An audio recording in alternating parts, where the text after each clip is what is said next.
আর আজকে ফেসবুক ভেরিফাইতে দেখলাম আওয়ামী লীগের খালেদা জিয়ার জন্য শোক দিছে। আহা বন্ডামি রে, বন্ডামি কত প্রকার কি কি খালেদা জিয়ার জন্য শোক দিছে। ফেনীর অনেক স্মৃতি খালেদা জিয়ার, কয়টা বলবো? সর্বশেষ স্মৃতি একটা আওয়ামী লীগ রেখেছে। খালেদা জিয়া রোহিঙ্গা ক্যাম্প পরিদর্শনে কক্সবাজার যেতেছেন, শস্যবিতে মহিপালে লাল বলে খালেদা জিয়ার গাড়ি বহরে হামলা দিল এই নমরুদের বাচ্চারা, এই ফেরাউনের বাচ্চারা। খালেদা জিয়া তাদের কাছে আল্লাহ লেখাপড়া দেয়, বিদ্যা বুদ্ধি দেয়, জ্ঞান দেয়, আল্লাহ কি তাদেরকে মানুষ হিসেবে পৃথিবীতে পাঠালেন। উনি আমার দেশের প্রধানমন্ত্রী, এটা আমার জন্য গর্ব। খালেদা জিয়া নাকি খালেদা জিয়ার বাড়ির সামনে দিয়ে যেতে পারবে, ঢাকার বাড়ি থেকে উচ্ছেদ করেছে, আর ফেনীর মহিপালেও ওনার গাড়ি বহরে হামলা করেছে। আজকে আপনারা যে খালেদা জিয়াকে শ্রদ্ধা জানিয়ে তার জন্য দোয়া করতেছেন, আমরা বিএনপির পক্ষ থেকে কি আপনাদেরকে বাধ্য করেছি? আপনারা স্বেচ্ছায় করতেছেন, এটাই নামই হলো মানবতা, এটার নামই হলো মানবতা। আর খালেদা জিয়ার গাড়ি বহরে তারা হামলা করলো। খালেদা জিয়া যদি কক্সবাজার সেদিন 2 লক্ষ লোক নিয়ে গাড়ি বহন নিয়ে যায়, কি শেখ হাসিনার ক্ষমতা চলে যেত? ভদ্রতা নম্রতা কি তারা শিখে নেয়? আল্লাহ তাদেরকে শিখে নেয়। আর আজকে ফেসবুক ভেরিফাইতে দেখলাম আওয়ামী লীগের খালেদা জিয়ার জন্য শোক দিছে। আহা বন্ডামি রে, বন্ডামি কত প্রকার কি কি খালেদা জিয়ার জন্য শোক দিছে। আজকে যদি শেখ হাসিনা বাংলার মাটিতে থাকতো, খালেদা জিয়াকে মানিক নিয়ে এদিকে দাফন করতে দিত না। যে ব্যক্তি বলছে জিয়ার লাশ সেখান থেকে তুলে ফেলে হবে, জিয়ার কবর সেখানে থাকতে পারবে না, জিয়ার কবর নাকি জিয়ার লাশ নেই।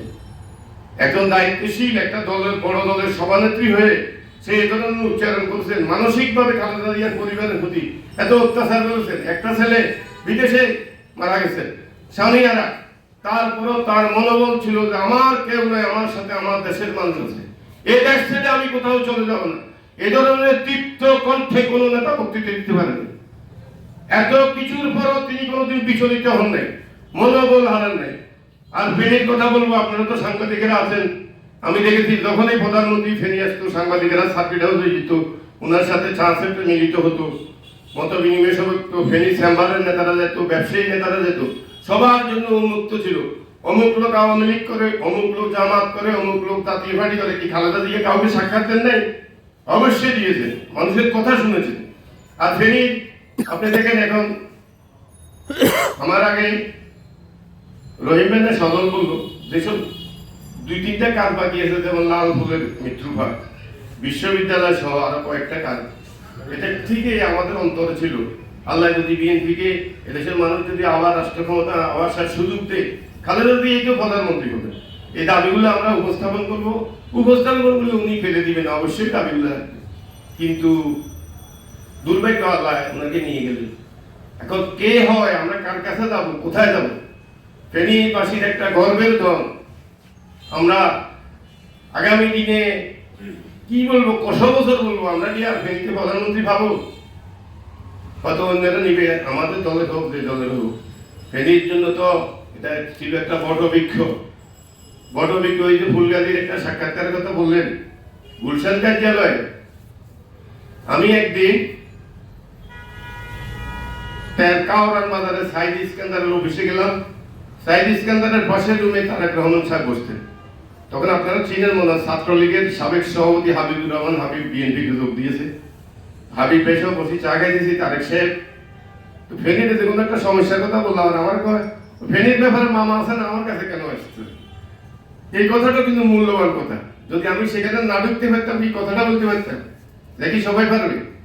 আমাদের শহীদুদ্দিন ফেরদৌস ভাই রাষ্ট্রীয় কৃষি ভবন সুগন্ধার গেছিলাম, ফেরদৌস ভাই সহ। এই ফেরদৌস, তোমাকে না আমি হজ করাইছি, নামাজটা ঠিক মতো পড়ো কি না? দেখেন বাংলাদেশে অনেক সেক্রেটারি আছে, এভাবে নাম ধরে কি বলতে পারবে?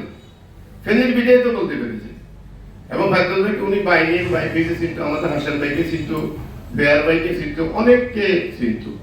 ফেনীর উন্নয়নের জন্য যদি বলেন যে ফেনীকে একদম মডেল হিসাবে বাংলাদেশের মধ্যে রূপান্তর করবেন, খালেদা জিয়াকে বলে। খালেদা জিয়াতে কিন্তু বৈষম্য ছিল না।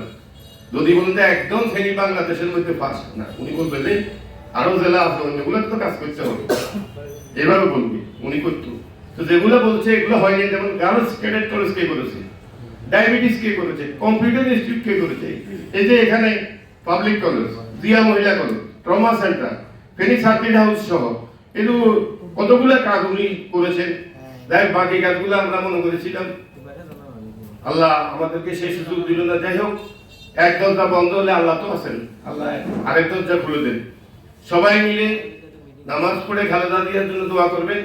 আল্লাহ তাআলা যেন আমাদের এই জাতির ভাইকে আরেকজন খালেদা জিয়ার জন্ম নেই, খালেদা জিয়ার মতো যেন দেশপ্রেমিক রাজনীতিবিদ জন্ম নেই, পরিশ্রমী একজন প্রধানমন্ত্রী জন্ম নেই। সবাইকে প্রীতি ও শুভেচ্ছা জানাই। এখন আগামী শুক্রবার বিএনপি কেন্দ্রীয় ঘোষিত কর্মসূচি জুমা সকল মসজিদে খালেদা জিয়ার জন্য দোয়া করবেন। আপনাদের কাছেও দোয়া চাইছি।